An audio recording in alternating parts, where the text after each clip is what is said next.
occasion.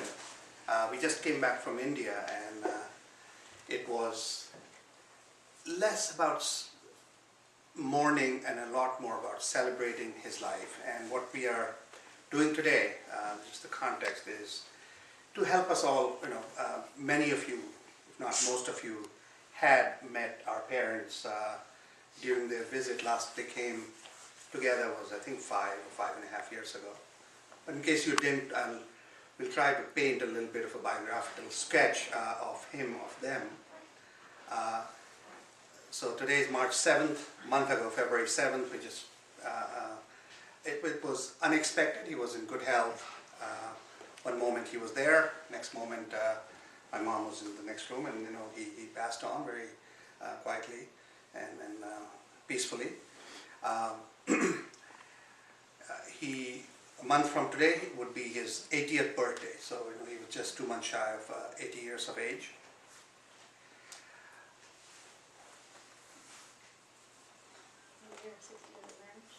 Oh, that's right.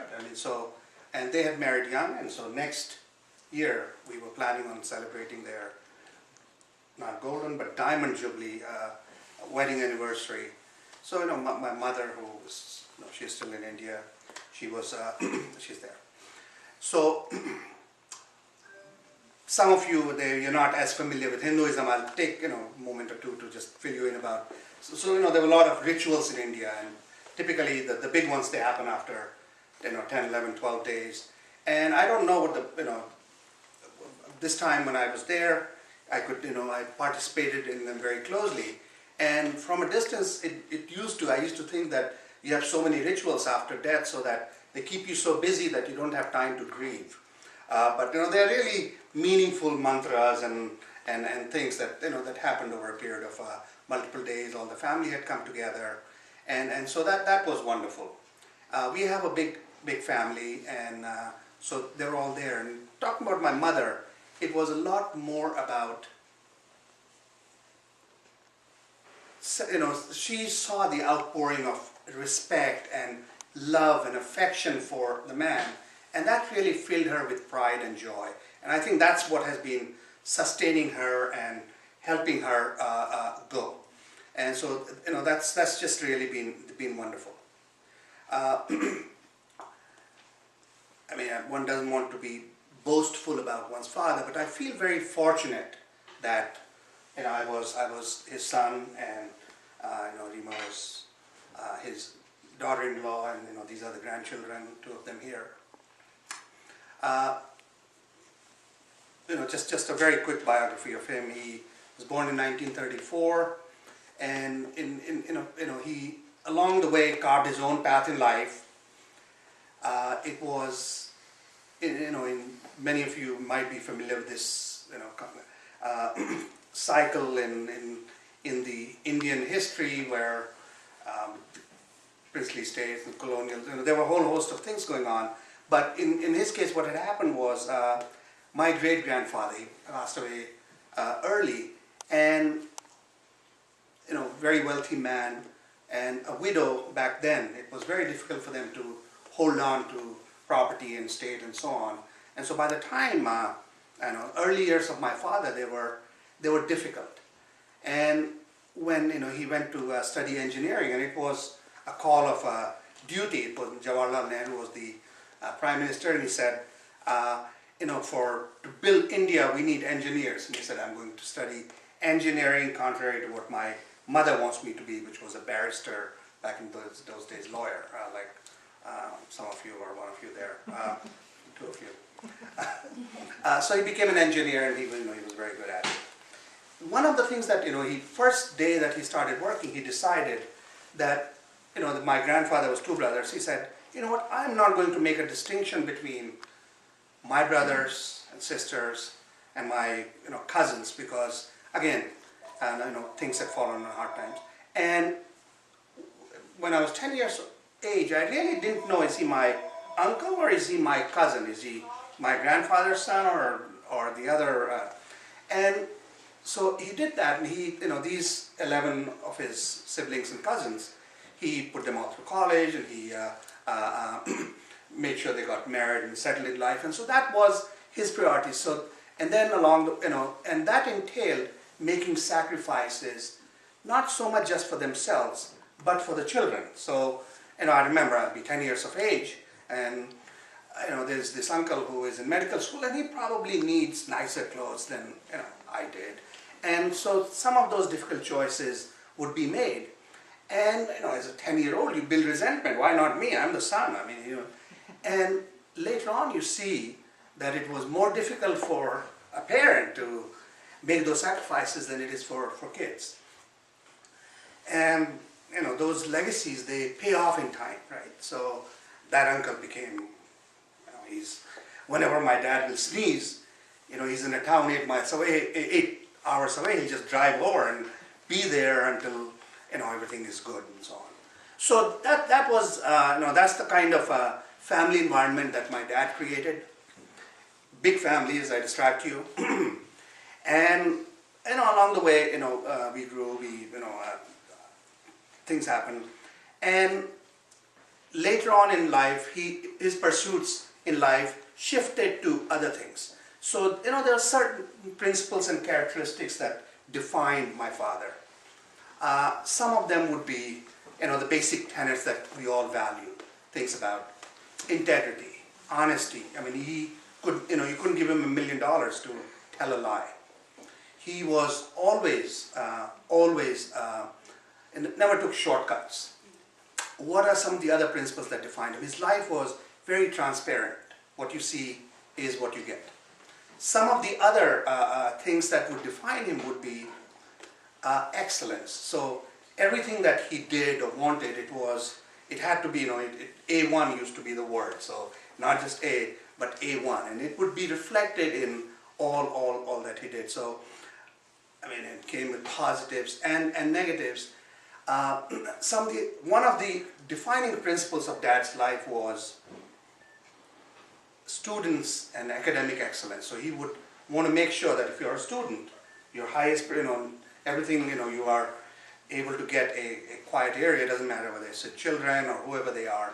And so that sort of nurtured that sort of academic excellence, and it was a priority for him. So those were what are some of the other principles that defined his life. He really believed in, you have control over your actions, you don't control the outcome. And it was one of those defining things about his life. And some of that, they permeate down to us. So these were some of the characteristics and principles that defined his life. I came here in 1985, so it's been a long time, and I would still see him. He still continue. People move on, but they say they live on in your hearts. He still inspires us. He would want to read Rig Veda, 6,000-year-old scriptures, and it's written in very archaic Sanskrit. I've seen him spend countless years studying and trying to master Sanskrit so that he could study it. He spent a few years studying Bangla so that he could study something that he wanted to study. He was a government officer, a government engineer, and he didn't need to pursue scholarly research, but he would do research and publish in scholarly journals. So those are things that people do just because they are the right things to do, and they need to be role models. They need to. So those, that's what I grew up with. That's what I take with me. And as years went on, the worldly responsibilities are taken care of. He focused, for the last many years.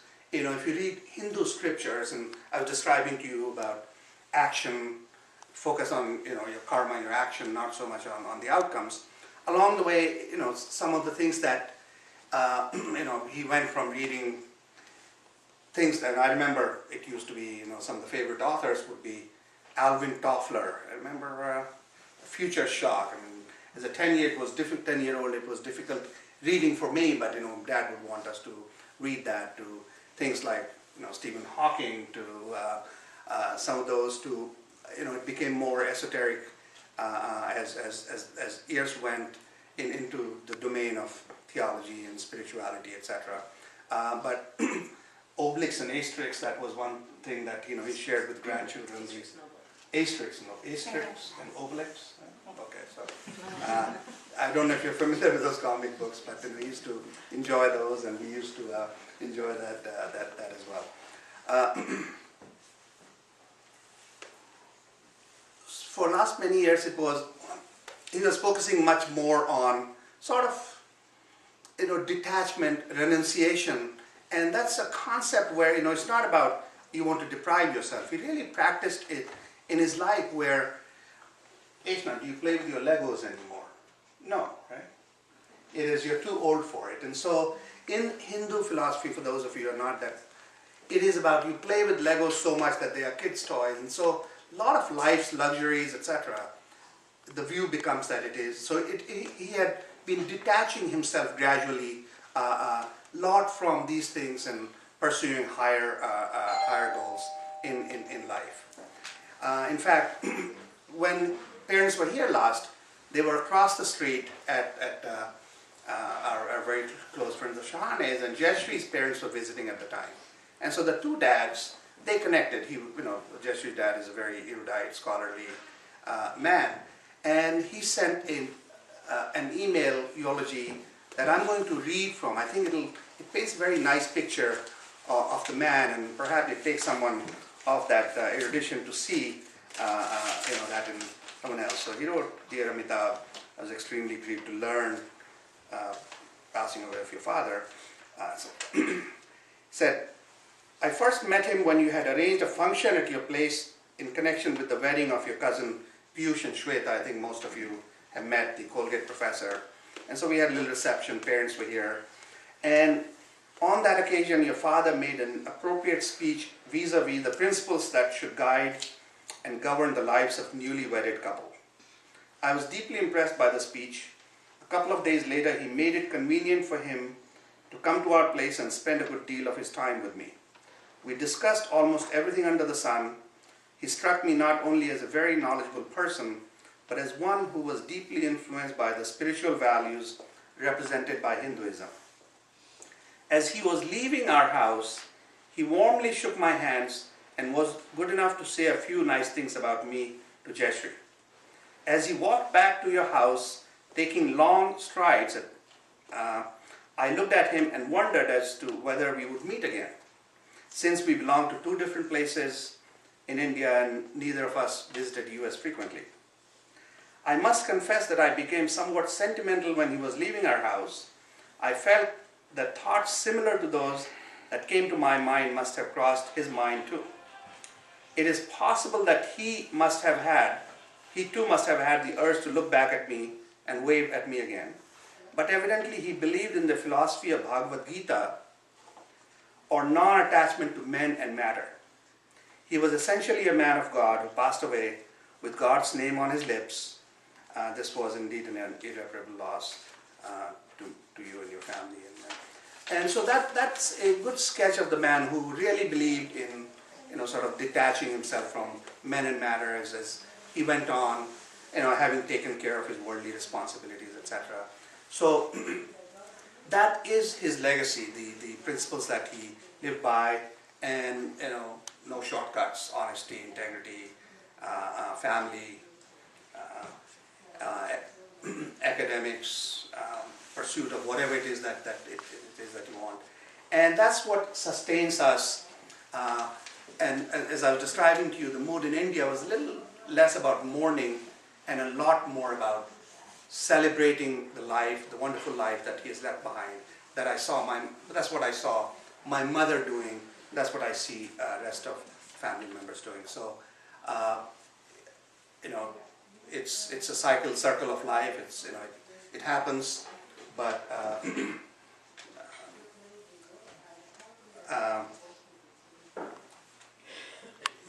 you're coming here means a lot to us, and it's really, I feel grateful to be his son, grateful to be this lady's husband and these kids' dad, and to have all of you in our lives to share these sorrows and oftentimes joys with. So thank you, and I'm sure my dad would be appreciating this and blessing you all from his astral world. May I ask you to say a few words with him? Sure.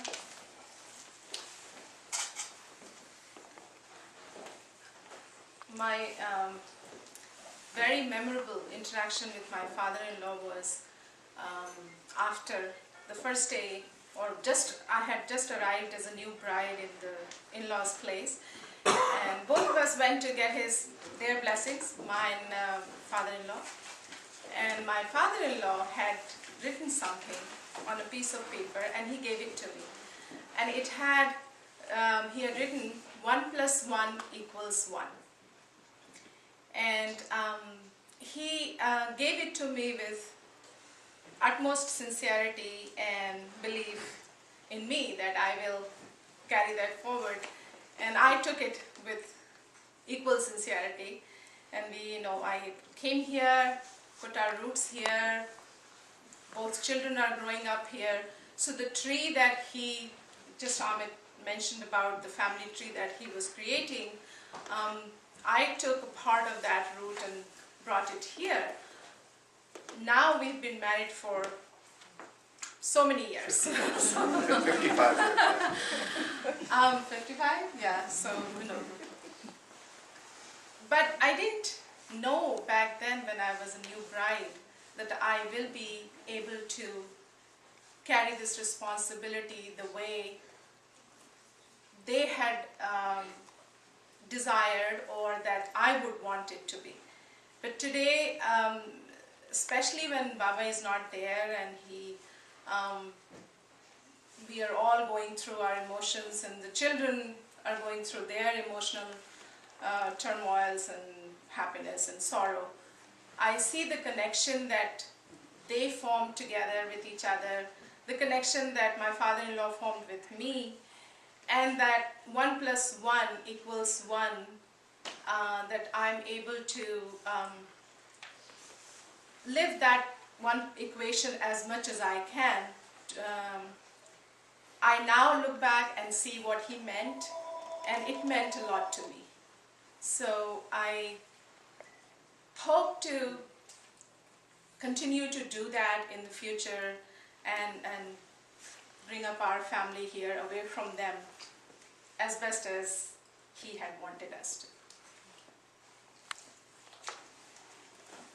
The grandchildren? All the grandchildren. He's representing you? Yes. Okay. Oh, sure. So yeah, I just wanted to say it's just it's a big loss for all of us, and we feel it all in our own ways. And I think now that dust is starting to settle, and like the hecticness of trying to get to India and everything, and it's starting to settle down. You're starting, I think, to register with me more, and just the reflection, like the feeling that you walk around that corner, you expect him to be there and talking to you, and those things. You just realize it's not going to happen anymore. And in some ways, physically he's gone, and very much like materially he's gone, but I suppose he does, as cliche as it sounds, live on in all of us. And in very separate and individual ways, he's carried on his own legacy with this vast tree he's planted. Its branches have grown all the way to the States over here. I just want to say he was a man of insatiable thirst for knowledge. His intellect was crazy. It was out of this world, and that's something I really want to aspire just to be like him in that regard, for sure. I'd say he was very committed to learning new technology. He'd always ask me, how do I do this in the computer? How do I do this? And he'd have me write down the instructions. And he got really good. We'd email at first, and we'd contact, and it was just a really great experience because he'd always be in touch. We're I don't know how many thousands of miles away from each other. It's about as far as you can get physically, but I mean, emotionally, we were very close. He followed me on Twitter just a couple weeks before he passed. But just those little things. He was always there. If I needed to talk to him, and he'd always be there congratulating me. He'd read my comments. He'd talk to me, and he was as involved as you could possibly be from Mars, basically. Might as well be. And that's something I think we're taking all to heart. All of us, cousins included, everybody. We live so far away that distance separates us. And we can let that be a defining part of our relationships and defining part of who we are, but yeah, there's no good in doing that. There's more sense in just, you know, accepting the people around us. You guys are our family now. And talking to my family in India, we talk on text, WhatsApp, all these things. And that's sort of the legacy he's left me in particular. It's just, you know, we might be farther apart, but the bond should be stronger than ever. So, thank you. Do you want to say something? Sure. So I guess in my family, I'm the youngest and he was the oldest, and there was an age gap of something like 75 years. No, 65 years between us. Sorry, it's Friday night, I'm really tired. So we weren't really close in age, but I've heard a lot of people say that I am a lot like him, like the way I speak, the way I think, just the way I am in general. And The only person who has more books than you is him. And I don't know, I mean, seeing what he did with his life, probably not going to get that far because I'm quite a slacker, but I really do wish to do, I don't know, I want to be like him, and I guess I'm not really very sentimental, so I guess the best way I could honor him is to emulate him, and I do think he's one of the best examples I have of what I want to achieve in my life. Maybe I don't want to have, 3 sons, because that'd be a really just hassle. But I don't know. But in the ways that I can be like him, I would. He really loved his job, and he did stuff outside of his job that he really loved. When he got older, he was still healthy and fit. He was probably the fittest member of our family, which is saying something. And then he was exactly where he wanted to be. And I think when I'm 80 years old, I would like to be where he was. Not, not in Bihar, but where he was, just in general. So, yeah. So I think, I don't know, I just want to be as happy as he was, because seeing him be that happy, and I know I have my whole life ahead of me, so if I can do whatever I want in my life, I want to be the way he was.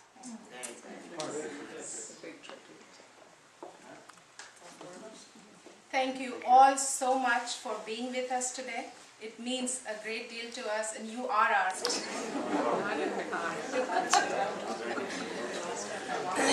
हम खाना लगाते हैं